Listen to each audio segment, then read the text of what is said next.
दोस्तों, hostel warden की भर्ती का विज्ञापन आ चुका है। परीक्षा की तिथि घोषित नहीं हुई है, मगर हमें अपनी तैयारी शुरू कर देनी चाहिए। हालांकि आप में से बहुत सारे लोग पहले से ही तैयारी में लगे होंगे, क्योंकि काफ़ी दिनों से इस विज्ञापन की प्रतीक्षा में युवा लगे हुए थे। इस बार परीक्षा एजेंसी पीएससी है, तो हमने शुरुआत जो कर रही है वो कर रखी है 2016 का जो हॉस्टल वार्डन का पेपर था, जिसको सीजी व्यापम ने लिया था।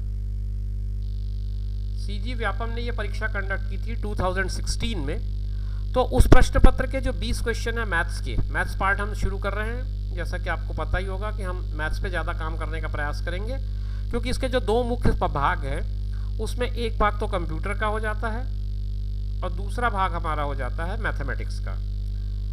तो मैथमेटिक्स के पार्ट में जो 20 क्वेश्चन थे उनमें से अच्छे सेलेक्टेड लगभग सारे क्वेश्चंस को हम कोशिश करेंगे कि आपके साथ डिस्कस करें। वीडियो लंबी हो सकती है क्योंकि क्वेश्चंस काफ़ी हैं। शुरू करते हैं बिना समय गंवाए। आप देख रहे हैं जीरो पीरियड, एक बार फिर आपका वेलकम है। चलिए शुरू करते हैं। ए तथा बी की औसत आयु 20 वर्ष है। सी ए का स्थान ले लेता है तो औसत आयु 19 हो जाती है, और सी अगर बी का स्थान ले जाता है तो औसत आयु 21 वर्ष हो जाती है। तो ए, बी और सी की आयु क्या होगी ये आपको बतानी है। औसत का बहुत सीधा सा सरल सा कॉन्सेप्ट है कि आप जितने नंबरों का औसत लेते हैं उसे अगर आप औसत के साथ गुणा कर देंगे तो आपको सबका योगफल मिल जाता है। मतलब औसत का अगर मैं फार्मूला आपके साथ डिस्कस करूं तो औसत का बहुत सामान्य सा फार्मूला है, प्रेक्षणों का योगफल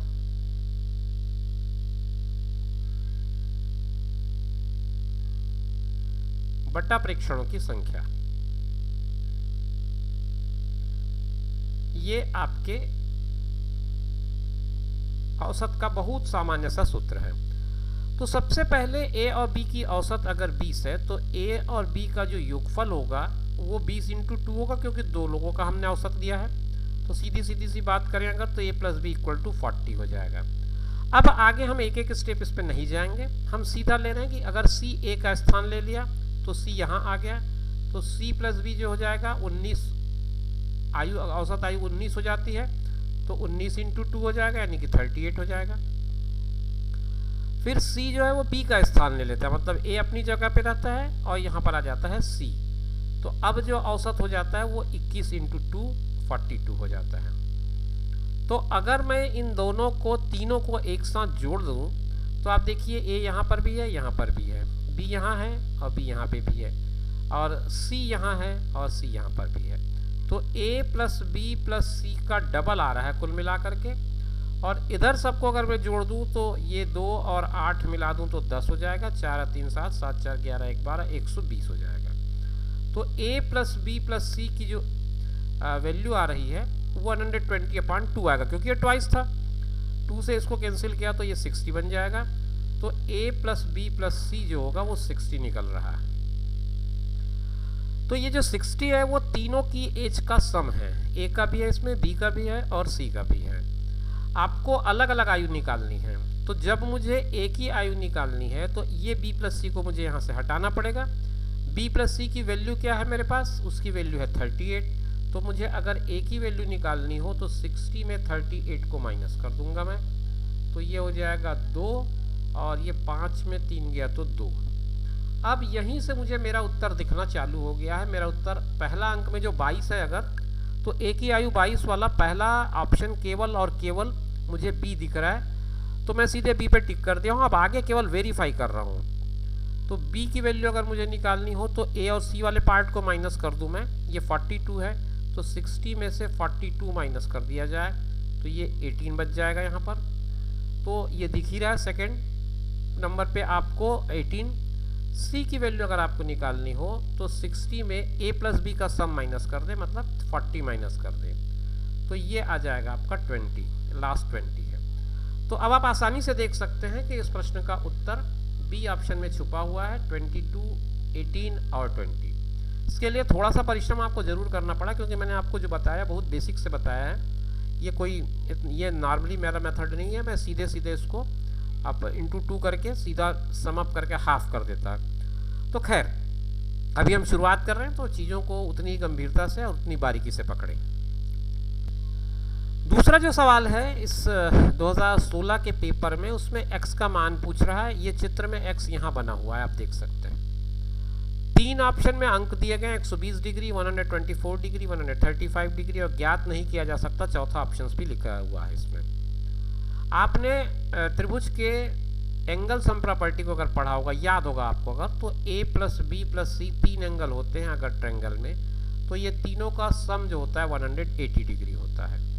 अगर मैं इसको एक ट्रायंगल के फॉर्म में कंप्लीट कर दूं इस फिगर को, ये तो x मुझे दिया है, मैंने इसको y मान लिया, इसको मैंने z मान लिया, तो होगा ये कि अब मैं अगर इसको complete a plus B plus C के फॉर्म में लेना चाहूँ तो एक एंगल तो a 54 डिग्री दिया हुआ है, दूसरा जो एंगल है वो 43 प्लस y है क्योंकि वो 2 पार्ट में है, तीसरा एंगल 38 प्लस z है, और इनका सम होना चाहिए 180।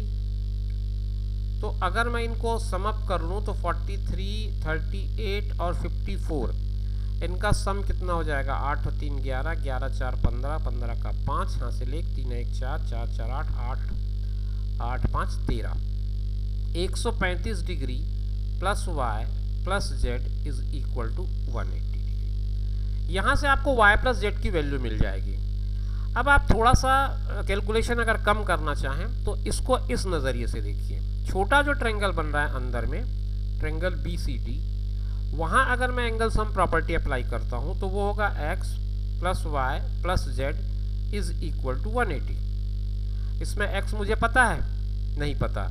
y मुझे पता है? नहीं पता। z मुझे पता है? नहीं पता। तो कुल मिलाकर के कुछ भी इसमें नहीं पता है। मुझे फाइंड तो x करना है, तो x की जो वैल्यू आ रही है वो दरअसल 180 माइनस y प्लस z आ रही है। यहाँ इसको सिंप्लीफाई करता हूँ, 135 को यहीं छोड़ दूँ और 180 माइनस y प्लस z कर दूँ, तो इसका मतलब इस होल की वैल्यू अगर 135 है तो वही तो मेरी रिक्वायरमेंट थी। मुझे x चाहिए था तो x की वैल्यू 135 आ जाएगी। बड़े आराम से आप इसको ले सकते हैं।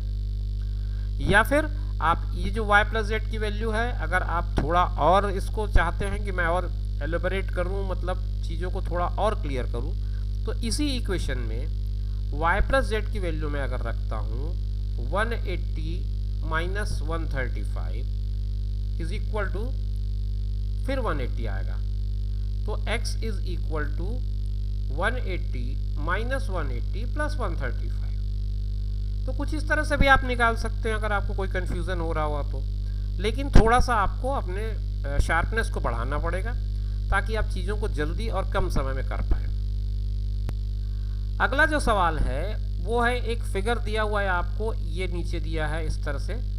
इसमें एक आयत है, इसकी लंबाई 35 सेंटीमीटर है, चौड़ाई 28 सेंटीमीटर है। चित्र के अनुसार इसके दोनों कॉर्नर में 2 हाफ सर्कल, सेमी सर्कल जिसे कहते हैं, वो काट लिया गया है। काट लेने के बाद जो पार्ट बच जा रहा है उसका आपको एरिया निकालना है। तो देखिए, सबसे पहले एरिया ऑफ रेक्टेंगल, जिसको आयत हम कहते हैं, आयत का क्षेत्रफल का सूत्र क्या होता है? आप में से सभी को पता होगा कि ये लंबाई गुणित चौड़ाई होता है, और इसमें लंबाई 35 है, चौड़ाई 28 है। आप इन दोनों को गुणा कर दें, गुणा करने से जो मिलेगा वो हो जाएगा आपका एरिया ऑफ रेक्टेंगल। तो 35 और 28 को आप गुणा करेंगे तो 35 का दूनी 700 हो जाएगा, और फिर 700 1400, 1400 में 70 और कम कर दे, 700 700 1400, 35 गुणित 28, ये आ जाएगा 980। ये आ रहा है 980 स्क्वायर सेंटीमीटर, क्योंकि ये सेंटीमीटर में दिया है यूनिट। ये एरिया ऑफ रेक्टेंगल है, आयत का क्षेत्रफल है। अब इसमें से दोनों तरफ सेमी सर्कल अगर काटते हैं तो दोनों सेमी सर्कल को अगर मैं जोड़ दूं तो एक कंप्लीट सर्कल बन जाएगा। तो वृत्त का क्षेत्रफल अगर मुझे निकालना हो तो मुझे वो सूत्र इस्तेमाल करना पड़ेगा, पाई आर वर्ग वाला। पाई की वैल्यू 22/7 है। आर की वैल्यू आप कैसे निकालेंगे? आर का मतलब होता है त्रिज्या, और ये जो पार्ट जो आप देख रहे हैं 28, ये दरअसल व्यास है, तो इसका आधा आप कर दें तो ये हो जाएगा 14। तो 14 का स्क्वायर हो जाएगा। तो सर्कल का जो एरिया आएगा 22/7 इंटू 14 इंटू 14, आप कैंसिल कर दें, 7 दूनी 14। तो तो अब ये कितना हो जाएगा, 22 गुणित 14 दूनी 28। आप 28 और 22 का गुणा कर लें, जो भी आएगा वो आपका आंसर होगा एरिया ऑफ सर्कल के रूप में। 22 को गुणा करना है 28 से, तो ये हो जाएगा 616 सेंटीमीटर स्क्वायर होगा area of area of circle. हमको तो रेखांकित भाग का क्षेत्रफल निकालना है, तो रेखांकित भाग का क्षेत्रफल अगर आपको निकालना हो तो रेखांकित भाग के क्षेत्रफल के लिए आपको 980 में 616 को माइनस करना पड़ेगा। आखिर में जहाँ पर 4 दिख रहा हो वही आपका उत्तर है, 364 होना चाहिए। 6 3 900, यस 364 वर्ग सेंटीमीटर इसका एरिया होगा। तो ये आप देख पाए होंगे कितनी आसानी से हमने यूनिट डिजिट के बेसिस पे इस आंसर को पिक कर लिया है। अगला जो सवाल है उसमें कहता है कि ए और बी की आय का अनुपात 3:2 है, खर्च करने का अनुपात 5:3 है, दोनों 200 रुपये खर्च करते हो तो ए का आय क्या होगा। ए का इनकम पूछ रहा है आपसे। तो अगर मैं ये मान लेता हूँ कि ए का जो इनकम है वो 3x है, बी का इनकम मैंने मान लिया 2x है, तो जो इनकम है उसमें से इसने 200 रुपये खर्च किया। इसमें एक टाइपिंग एरर मुझे नजर आ रहा है, 200 रुपये खर्च नहीं है, ये दोनों का बचत है। 200 रुपये, दोनों 200 रुपये बचत करते हैं। प्रश्न अगर आपके पास प्रश्न पत्र हो ओरिजिनल तो आप एक बार चेक कर लीजिएगा। ये बचत है क्योंकि खर्च का अनुपात तो उसने 5:3 दे दिया है। तो 3x इनका ए का आय है, उसमें से 200 रुपये इसने बचा लिया, और 2x इसका आय है बी का, उसने भी 200 रुपये बचा लिया। तो इनका जो अनुपात खर्च का है वो 5 और 3 का हो जाता है। अब आप इसका तिर्यक गुणा कर लें और आगे सवाल को बना लें। 5 का गुणा अगर इन दोनों से होता है तो ये हो जाएगा 10x और 1000। 3 का गुणा होता है तो ये हो जाएगा 9x और 600। तो 10x में से अगर मैं 9x को इधर लाके पक्षांतर कर दूं तो ये हो जाएगा -600 प्लस 1000, मतलब x की वैल्यू आएगी 400। जब x की वैल्यू 400 आ रही है तो आपसे पूछा गया है a का आय। a का आय आपने 3x माना था, तो 3 गुणित 400 यानी कि 1200 रुपये a का इनकम होना चाहिए। और इसमें किसी और प्रश्न का ऑप्शन आ गया है, आप इसमें देख लीजिएगा। इस क्वेश्चन के प्रिंटिंग में बहुत एरर है लग रहा है। 1200 रुपये इसका ए का आय आना चाहिए। अगर आपके पास ओरिजिनल क्वेश्चन पेपर हो तो आप एक बार चेक कर लें, मैं भी एक बार क्रॉस चेक कर लेता हूँ इसे। इसमें जो 4 ऑप्शंस दिए हैं उसमें ए में दिया है 800 और बी में दिया है 1500, सी में 1000 है और डी में 1200 है। तो ऑप्शन डी इसका करेक्ट ऑप्शन हो जाएगा। आप डी में टिक लगा सकते हैं। अगर आपके पास क्वेश्चन पेपर ओरिजिनल हो तो आप उसको जरूर मिला लें एक बार। अगला प्रश्न TDS का है, टाइम डिस्टेंस स्पीड का। किसी ट्रेन को 8 घंटे में एक यात्रा पूरी कर रहा है बिना रुके। ट्रेन की गति 5 किलोमीटर प्रति घंटा ज़्यादा होती तो उसको 6 घंटे 40 मिनट में पूरा कर लेती। ट्रेन की प्रारंभिक गति क्या रही होगी ये आपको बताना है। मैंने मान लिया ट्रेन की प्रारंभिक गति x थी, x किलोमीटर पर आवर थी। दूरी जो भी रही होगी वो तो दोनों बार सेम ही रहेगी, चाहे किसी भी कंडीशन में तय करे हो। पहले कंडीशन में अगर वो दूरी तय करती तो 8 किलोमीटर प्रति घंटे की रफ्तार से चलती तो 8x हुआ। दूसरी बार जब वो दूरी तय कर रही है तो उसकी स्पीड जो है 5 किलोमीटर प्रति घंटा है, और इसको मैं टाइम से मल्टीप्लाई करूंगा तो जो यूजुअल टाइम है 5 किलोमीटर प्रति घंटा ज़्यादा होती। 1 मिनट इसको सुधार लें हम। स्पीड हमको बढ़ानी है, स्पीड हमको लेनी है 5 किलोमीटर प्रति घंटा ज़्यादा, और टाइम हमको जो लग रहा था उससे 6 घंटे 40 मिनट में हो जा रहा है अब। तो 6 घंटे 40 मिनट को भी मैं घंटे में कन्वर्ट कर दूं तो ये कुछ इस तरह से हो जाएगा। तो ये 8x हो जाएगा, ये x धन 5। इसको थोड़ा सा सिंप्लीफाई कर दें तो 2 और 3, तो 6 दिया 18, 18 2 20, 20/3 ये आ जाएगा इसका। अब आगे सिंप्लीफाई कर लेते हैं। 8x इक्वल टू 20x/3 धन 20 पंचे 100/3। कुछ इस तरह से ये नंबर्स आ रहे हैं। अब आगे आपको इसको सिंप्लीफाई करना है, तो ये हो जाएगा 8x/1 20x/3 यहाँ नीचे ले आए। आपको फ्रैक्शन का एडिशन सब्ट्रैक्शन अगर नहीं आता हो तो फिर आपको ये प्रैक्टिस बढ़ानी पड़ेगी। ये 24x हो जाएगा, ये 20x, और ये 100/3 हो जाएगा, ये 4x हो जाएगा। 3 को आप डायरेक्ट कैंसिल कर सकते हैं। 4x इक्वल टू 100 हो गया, x इज इक्वल टू 25 आ जाएगा। तो 25 किलोमीटर पर आवर की इसकी स्पीड जो है वो होनी चाहिए। ऑप्शन ए में ही दिया है 25 किलोमीटर पर आवर।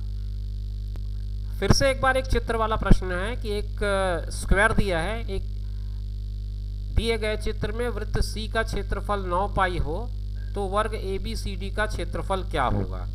वृत्त है, वृत्त का क्षेत्रफल का सूत्र होता है पाई आर वर्ग, और इसमें पाई आर वर्ग की वैल्यू दिया है 9 पाई। पाई को पाई से काट दें तो आर स्क्वायर की वैल्यू बनेगी 9, आर की वैल्यू आ जाएगी 3। मतलब इस सर्कल का रेडियस 3 है। अगर मैं इसको सेंटर मानूं तो ये रेडियस हो जाएगा इसका, या ये रेडियस हो जाएगा। तो अगर मैं डायमीटर लेता हूं तो डायमीटर इसकी साइड हो जाएगी पूरे स्क्वायर की। तो भुजा जो होगी वर्ग की वो हो जाएगी 3 और धन 3 यानी कि 6। अब इससे आप इसका क्षेत्रफल निकाल सकते हैं। क्षेत्रफल के निकालने के लिए आपको भुजा गुणित भुजा का सूत्र लगाना पड़ता है, साइड स्क्वायर। तो 6 गुणित 6 कर दो आप, 6 छक्के 36, इसका उत्तर आ जाएगा। ऑप्शन सी आपका दिया हुआ। यूनिट इसमें कहीं नहीं दिया, इसलिए यूनिट का कोई टेंशन नहीं है, कहीं कोई कन्वर्जन करने की ज़रूरत नहीं पड़ेगी। अगला जो प्रश्न है वो निश्चित रूप से आगे इसमें विवाद में गया रहा होगा, जरूर इस पर लोगों ने आपत्ति लगाई होगी, क्योंकि इस प्रश्न में जो बातें हैं उसको थोड़ा सा ध्यान से देखिए। इसीलिए मैंने उस क्वेश्चन पेपर की कटिंग ही आपके लिए लगा दी है यहाँ पर, ताकि आप इसको भी देख लें। ये जो अंग्रेज़ी और हिंदी का मामला होता है उसका ये जो कन्फ्यूज़न है वो यहाँ पर आपको देखने को मिलेगा। देखिए क्वेश्चन में पढ़ रहा हूँ, इनमें से कौन सा कथन सत्य है। 4 कथन दिए हैं, चारों में से आपको पहचानना है कौन सा कथन सत्य है, और उसके आधार पर 4 कंक्लूजन है। आयत के विकर्ण एक दूसरे को समद्विभाजित करते हैं। आपने आयत देखा होगा, ये आयत है और ये विकर्ण है इसके, ये विकर्ण, ये एक दूसरे को समद्विभाजित करते हैं। ठीक। दूसरा कहता है प्रत्येक समलंब चतुर्भुज एक समांतर चतुर्भुज होता है। ठीक। तीसरा कहता है एक चतुर्भुज जिसकी चारों भुजाएं बराबर हों वर्ग कहलाता है। चौथा कहता है एक समलंब के विकर्ण समान होते हैं। अब इसमें ऑप्शंस कैसे दिया है कि केवल कथन 1 सत्य है, कथन 1 व 2 सत्य है, कथन 1, 2 व 3 सत्य है, और फिर सभी कथन सत्य है।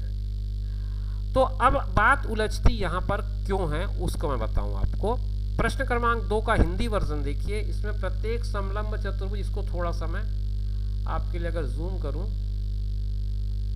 तो शायद ये ज़्यादा क्लियर दिखेगा। समलंब चतुर्भुज एक समांतर चतुर्भुज होता है। यहाँ पर ये वर्ड लिखा गया है, यहाँ लिखा गया है every rhombus is a parallel. Hindi में समलंब चतुर्भुज के लिए ट्रेपीजियम वर्ड यूज होता है, अंग्रेजी में रोम्बस के लिए सम चतुर्भुज वर्ड यूज होता है। तो उस लिहाज से ये पूरा का पूरा स्टेटमेंट जो है वो गलत हो जा रहा है, एक दूसरे से मैच नहीं हो रहा है। इसलिए कोई कंक्लूजन इसमें निकाल पाना संभव नहीं है कि कथन केवल 1 सत्य है या 1 या 2 सत्य है, 1, 2, 3 सत्य है, सभी कथन सत्य है। तो इसीलिए मैं इस क्वेश्चन में आगे नहीं जा रहा हूँ। ये क्वेश्चन अपने आप में निश्चित रूप से विवादित रहा होगा अपने परीक्षा के समय।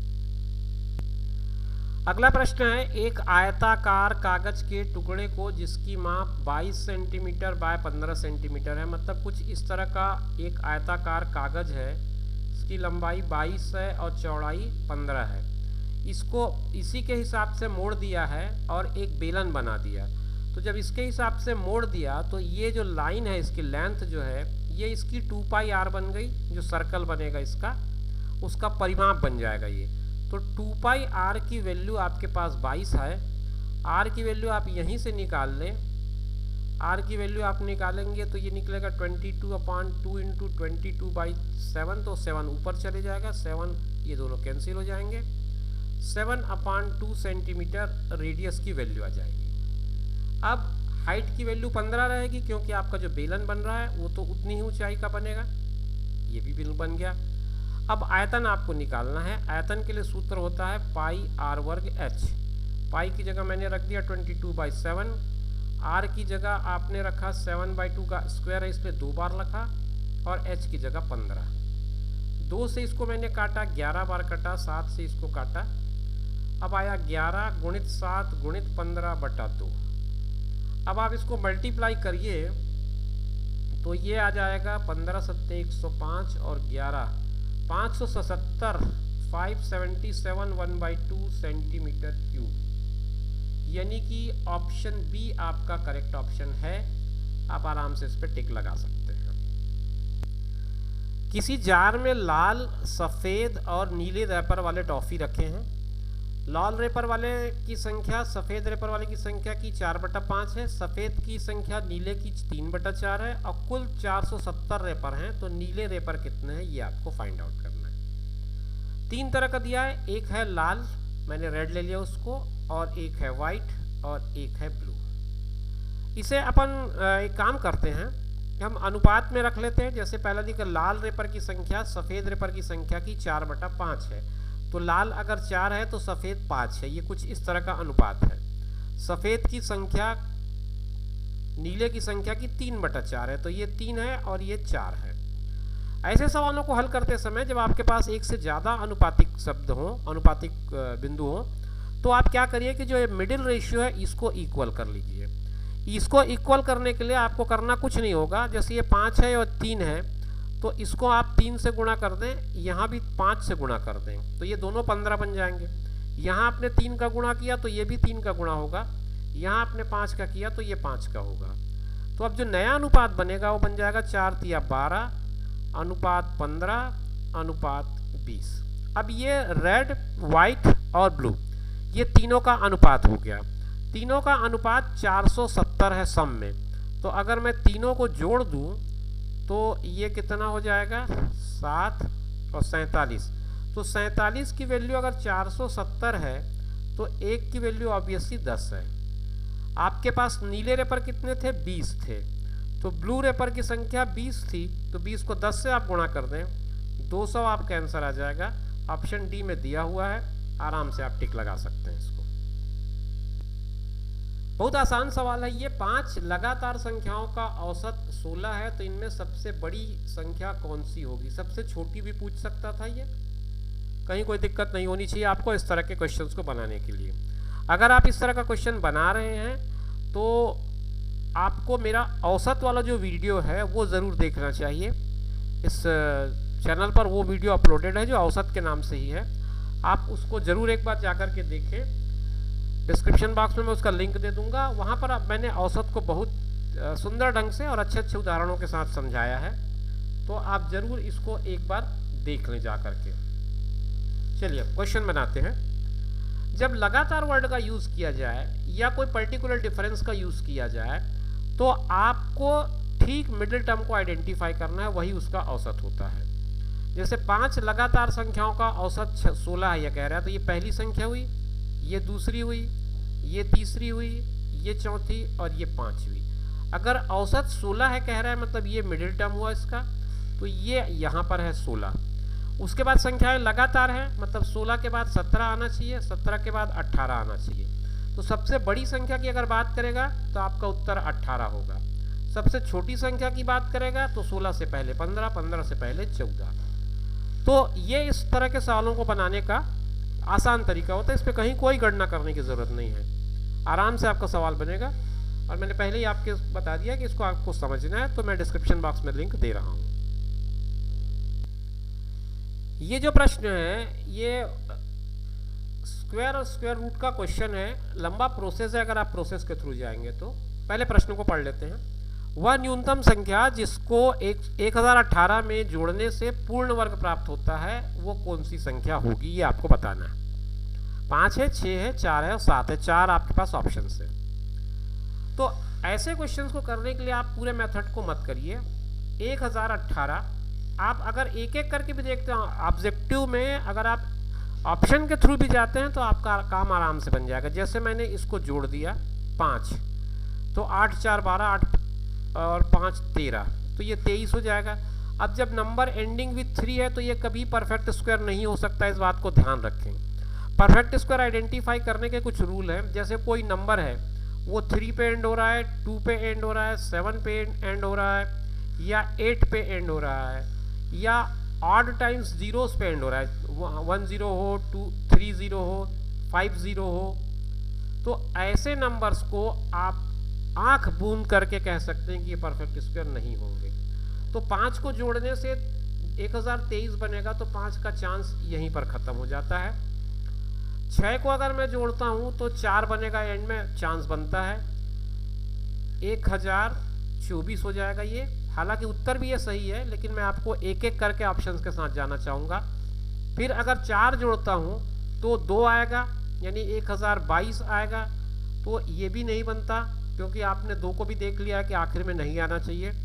और 7 18 7 25, 1025 की संभावना है क्योंकि आखिरी में 5 है। तो एक तो यह उत्तर पॉसिबल दिख रहा है, एक ये उत्तर पॉसिबल दिख रहा है। अब आते हैं हम फाइनल आंसर कैसे डिसाइड करें। फाइनल आंसर डिसाइड करने के लिए आप ये देख लीजिए कि नंबर आपका क्या है। 1018 है, 30 का स्क्वायर अगर मैं करता हूं तो 30 गुणित 30 होता है 900। तो इसका मतलब ये जो नंबर है 30 के स्क्वायर से आगे है। 30 के स्क्वायर से आगे अगर मैं 31 लूंगा तो उसके यूनिट में 1 आएगा, जो कि ना तो 6 के लेने से आ रहा है ना 7 के लेने से आ रहा है, तो उस पर मेहनत करने की कोई ज़रूरत नहीं है। अगर मैं 32 लेता हूं तो 32 और 32 का गुणा करता हूं तो 2 दूनी 4, 2 तिया 6, 3 दूनी 6, 3 तिया 9, ये 6 है, 6 6 12 का 2 हासिल 1, 10 24। तो 10 24 आता है 6 का जोड़ करने से, ये है 1024। 6 का जोड़ करने से 1024 आ रहा है, और ये आपका आंसर भी बन रहा है क्योंकि 1024 जो है वो परफेक्ट स्क्वायर है 32 का। तो आप आंसर बी को टिक कर सकते हैं। एक संख्या x है जो दूसरी संख्या y से 25% अधिक है, y संख्या x से कितने प्रतिशत कम होगी। एक नज़र में देखने से ऐसा लगता है कि जो 25% अधिक है तो 25% कम ही होगा, लेकिन दरअसल बात ये नहीं होती। आप इसको ऐसे लिखिए y और x। y अगर 100 है तो x जो है उससे एक संख्या x दूसरी संख्या y से 25% अधिक है, तो 125 है। कहने का मतलब क्या हुआ, दोनों के बीच का डिफरेंस 25 है। अब मुझे 25 को इक्वेट करना है x के अकॉर्डिंग, x से कितने प्रतिशत कम है, तो 25 बटा 125 और फिर प्रतिशत निकालना है तो इंटू 100। 25 से कम 25, 25 पंचे 125, 5 से कम 5, और ये तो 20% कम है। आपके उत्तर में ऑप्शन बी लगा होगा। बी में आपको 20% कम का ऑप्शन दिया है, आप उसे टिक करते हैं। दोस्तों हम लोग आज इस वीडियो में डिस्कस कर रहे हैं हॉस्टल वार्डन के 2016 का क्वेश्चन पेपर। एक एक करके सारे क्वेश्चन हम हल करने का प्रयास कर रहे हैं और उन्हें किस आसानी से हम बना पाएँ उसके मेथड्स पर भी डिस्कस कर रहे हैं। अगला जो सवाल है वो समकोण त्रिभुज पर आधारित है। ये कहता है कि एक समकोण त्रिभुज है और उसके आधार और विकर्ण का अनुपात 4:5 का है। तो अगर आप इस तरह से फिगर बनाते हैं, इसका आधार को मैंने 4 ले लिया, विकर्ण को मैंने 5 ले लिया, तथा त्रिभुज का परिमाप 48 है। ये अनुपात में है, आप चाहे तो इसे x ले लें, ज़्यादा बेहतर होगा ताकि आपको समझने में कोई कन्फ्यूज़न ना हो। त्रिभुज का क्षेत्रफल आपको ज्ञात करना है।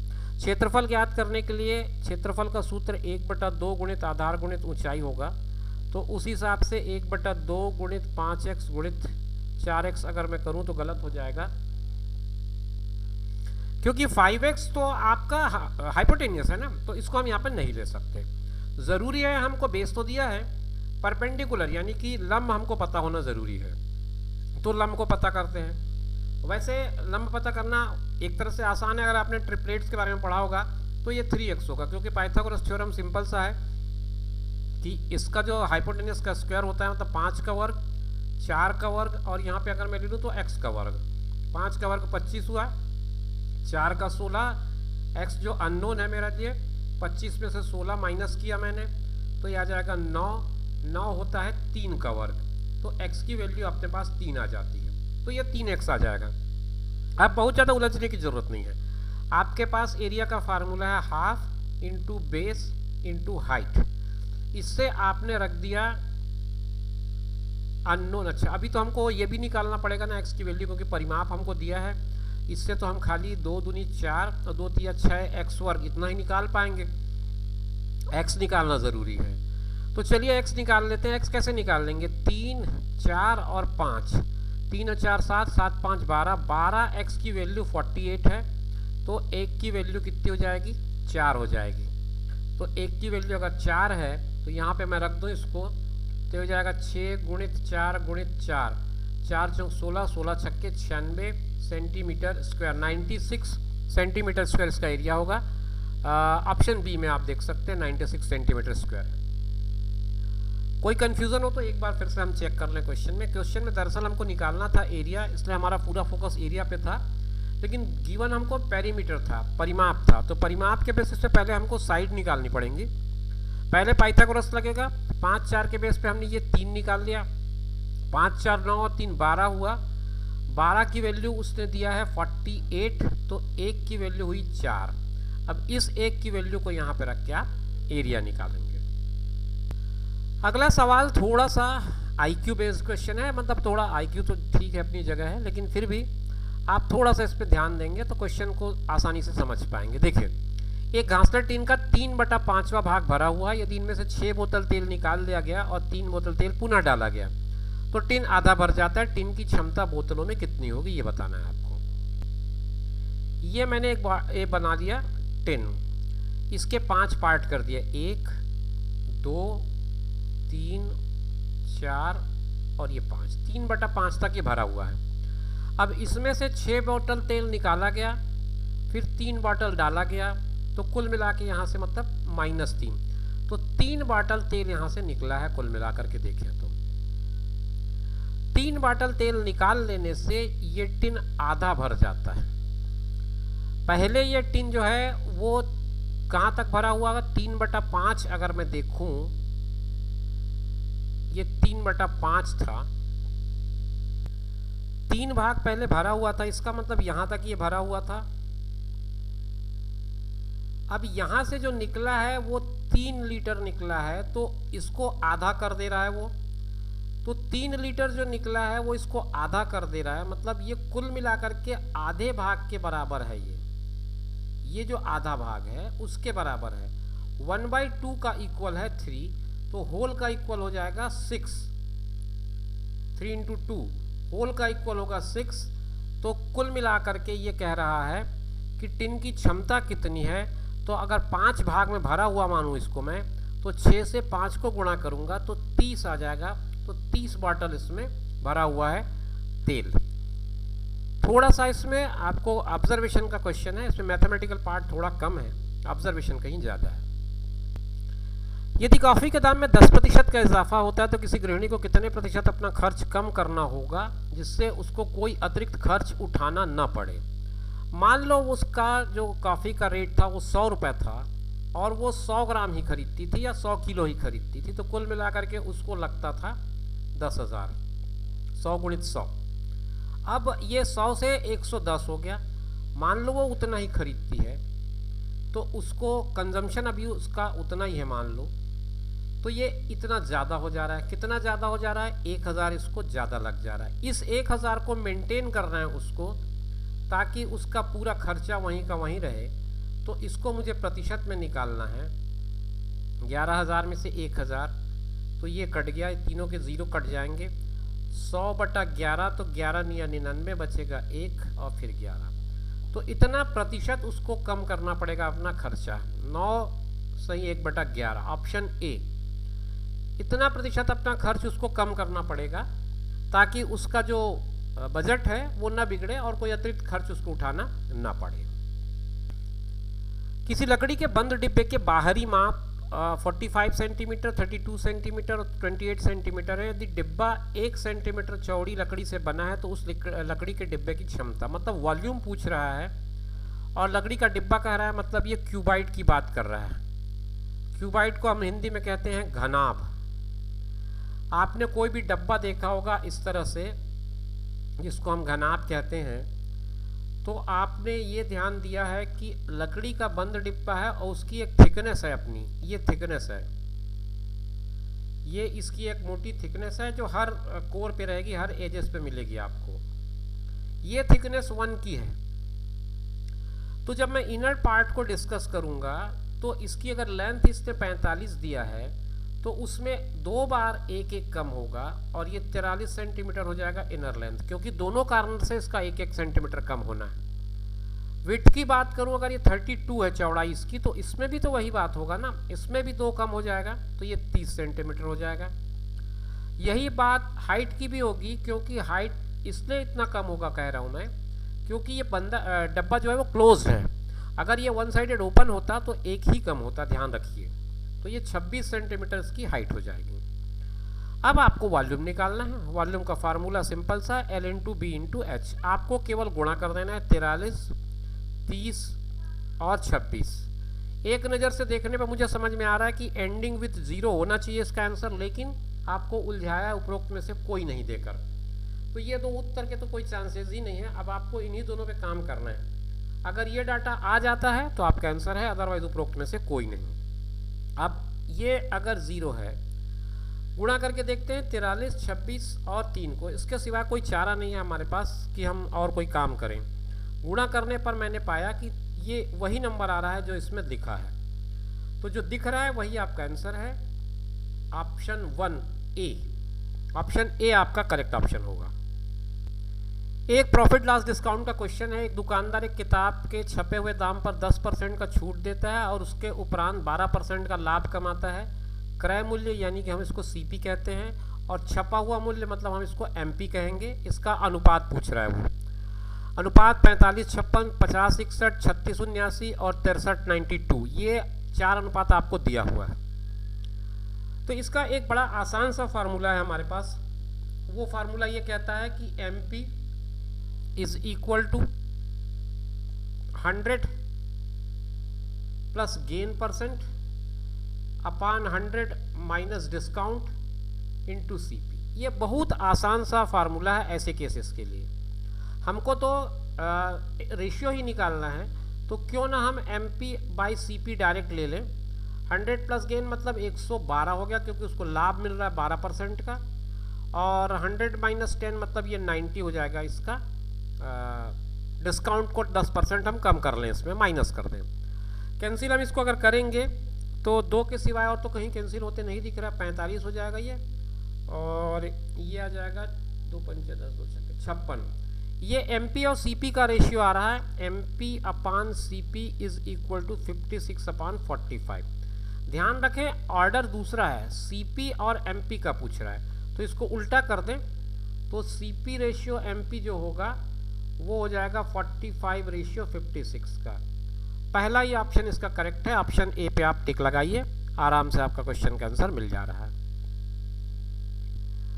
अगला सवाल, किसी बेलन की त्रिज्या यदि दुगनी कर दी जाए तो उसकी ऊंचाई में क्या परिवर्तन हो कि आयतन अपरिवर्तित बना रहे। पहले आप ये देखिए कि आयतन का सूत्र क्या है बेलन का, पाई आर वर्ग एच। आपने कहा कि त्रिज्या को दुगनी कर दें, चलो दुगनी कर देते हैं। दुगनी कर दिया तो ये 2r हो गया। जब ये 2r हुआ तो इसका स्क्वायर करने पे 4r वर्ग हो गया। थोड़ा सा इसको सेट करके लिखूं तो 4 गुणित पाई आर वर्ग एच, लेकिन मुझे इसको 4 ही रखना है, तो इसका मतलब मुझे इसको 4 से भाग देना पड़ेगा। तो मतलब h को 4 से भाग दूंगा तो ये मामला बराबर हो जाएगा, वहीं पाई आर स्क्वायर एच में आ जाएगा। तो मतलब ऊंचाई को आपको 1/4 यानी कि 1/4 कहने का मतलब 25%, 1/4 मतलब 25% कम करना पड़ेगा प्रारंभिक ऊंचाई का। ऑप्शन ए करेक्ट ऑप्शन दिख रहा है। 1/4 कहने का मतलब मेरा 25% हुआ ना। जब 1/4 कम करेंगे तभी आपका पाई आर स्क्वायर एच वापस मेंटेन रहेगा। बेलन की त्रिज्या आपने दुगनी की ना, तो दुगनी करने से आयतन जो है उसका 4 गुना हो गया। तो 4 गुना हो गया तो उसको वापस लाना है, परिवर्तित रखना है, पाई आर स्क्वायर एच पे रखना है। तो आप क्या करेंगे, हाइट को 1/4 कर देंगे। ये इस वीडियो का आखिरी क्वेश्चन है और ये 2016 के पेपर का भी आखिरी क्वेश्चन है। जो 20 क्वेश्चन होने थे वो हमने डिस्कस किए हैं पूरे वीडियो के दौरान। 2016 में जो छात्रावास अधीक्षक का पेपर हुआ था, व्यापम ने लिया था, लेकिन ध्यान रखें अब की बार ये एग्ज़ाम पीएससी लेगी।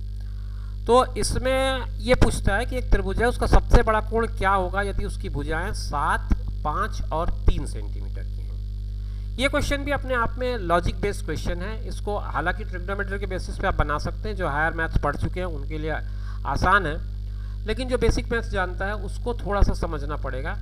सबसे बड़ा कोण क्या होगा, एक एक करके ऑप्शंस पे देखिए। आपके पास कोई ट्रायंगल है, त्रिभुज है, उसका अगर सबसे बड़ा कोण 45 है तो ऑब्वियस सी बात है बाकी दोनों कोण उससे छोटे होंगे। मान लो 44 और 44 ले लिया मैंने दोनों को, या 44.5 भी लेता हूँ, तो कुल मिला के 88 या 89 ही होगा। 89 और 45 को ऐड करूँगा तो क्या 180 बनेगा? पॉसिबल ही नहीं है। तो ये उत्तर तो ऐसे ही ख़त्म हो गई। अब दूसरे उत्तर पे आता हूँ। अगर एक एंगल 60 डिग्री का है और दूसरे जो एंगल है उनसे छोटे हैं, छोटे होंगे मतलब या तो 59 होंगे या 59.5 होंगे। तो 59.5 59.5 भी करूँगा तो भी हो जाएगा ये 119, 1 डिग्री तब भी कम हो जाएगा। तो इसलिए 60 लेने पर भी सबसे बड़ा कोण पॉसिबल नहीं है। सी ऑप्शन पे आते हैं, सबसे बड़ा कोण 90 अंश का। अब सबसे बड़ा कोण 90 अंश का हो सकता है, बिल्कुल पॉसिबल है। ये ना कोण 90 अंश का हो गया तो ये कोण 45 और 45 के होगा, या 60 और 30 के होगा, कुछ भी और हो सकते हैं। लेकिन एक बात और ध्यान रखनी पड़ेगी कि अगर कोई सबसे बड़ा कोण या कोई भी एक कोण किसी त्रिभुज का 90 अंश का बनता है तो इसका मतलब वो हुआ समकोण त्रिभुज, और समकोण त्रिभुज हुआ मतलब पाइथागोरस थ्योरम इस पे अप्लाई होगा, और पाइथागोरस थ्योरम अप्लाई होगा तो सबसे बड़ी भुजा का वर्ग यानी कि 7 का वर्ग बाकी दो भुजा यानी कि 5 का वर्ग और 3 के वर्ग के सम के इक्वल होगा। 5 5 6 25, 3 3 9, तो ये हो गया 34 और ये हो रहा है 49, जो कि इक्वल नहीं है। तो 90 डिग्री वाला मामला भी खत्म हो जाता है। अब एकमात्र आंसर है 120। ये वैसे भी करेक्ट बन जा रहा है। 120 के बाद आप कितना भी डिग्री का आप ले सकते हैं बाकी एंगल्स को। ये 120 आपने बना दिया, बाकी एंगल आप अपने हिसाब से कितने भी 2 डिग्री अलग अलग ले सकते हैं। तो कुल मिलाकर इस तरह के क्वेश्चन थोड़े ऑब्जर्वेशन बेस्ड होते हैं, थोड़े नॉलेज बेस्ड होते हैं। तो आप हर जगह कैलकुलेशन से ही जाएं ये ज़रूरी नहीं है। तो मित्रों, इसी तरह के आगे और हम वीडियोस आपके लिए लेकर आते रहेंगे ताकि आपकी तैयारी बरकरार रहे। बस आपको करना इतना ही है कि आपको जो चीज़ पसंद आए उसे लाइक कर देना है, नहीं पसंद आया या कोई चीज़ ऐसी है जिसकी रिक्वायरमेंट है आपको तो कमेंट बॉक्स में लिख देना है। फिर मिलेंगे नए वीडियो में, तब तक के लिए दीजिए इजाज़त। नमस्कार।